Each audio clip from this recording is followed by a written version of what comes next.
Hello, আসসালামু আলাইকুম।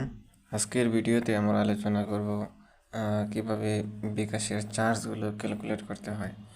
যেমন আমরা যে বিকাশ থেকে কাউকে টাকা পাঠাই কত টাকা খরচ কাটবে সেই বিষয়টা আমরা আজকে আলোচনা করব। সো প্রথমে আমাদেরকে চলে যেতে হবে গুগলে। গুগলে গিয়ে আমরা সার্চ করব বিকাশ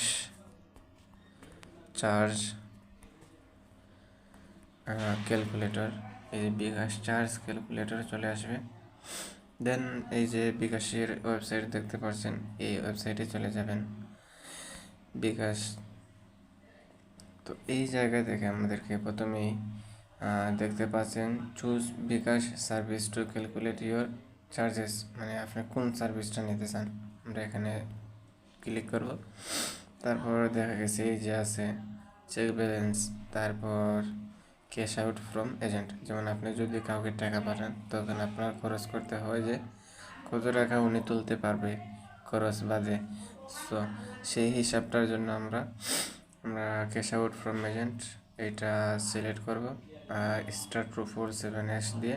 তো প্রথমে আমি যদি এখানে দিই অ্যামাউন্ট 3000 টাকা, 3000 টাকায় খরচ কত যাবে সেইটা যদি দেখতে চাই, তাহলে এই ক্যালকুলেট বাটনে ক্লিক করলে আমরা দেখতে পাবো কত টাকা খরচ যাবে। যেমন 55.5 টাকা খরচ যাবে।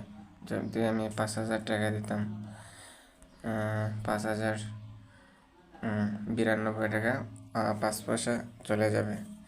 আর যদি আমি এখানে আবার সিলেক্ট করি যে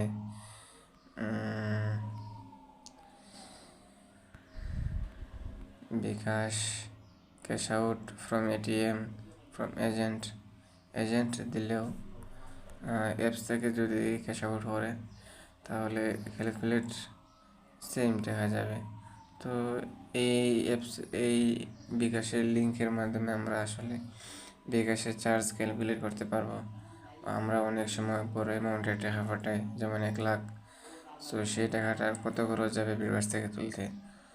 সো ওই রকম বড় অ্যামাউন্টের ক্ষেত্রে আমরা আসলে নিজেই চার্জ ক্যালকুলেট করতে পারি। ধন্যবাদ সবাইকে ভিডিও দেখার জন্য।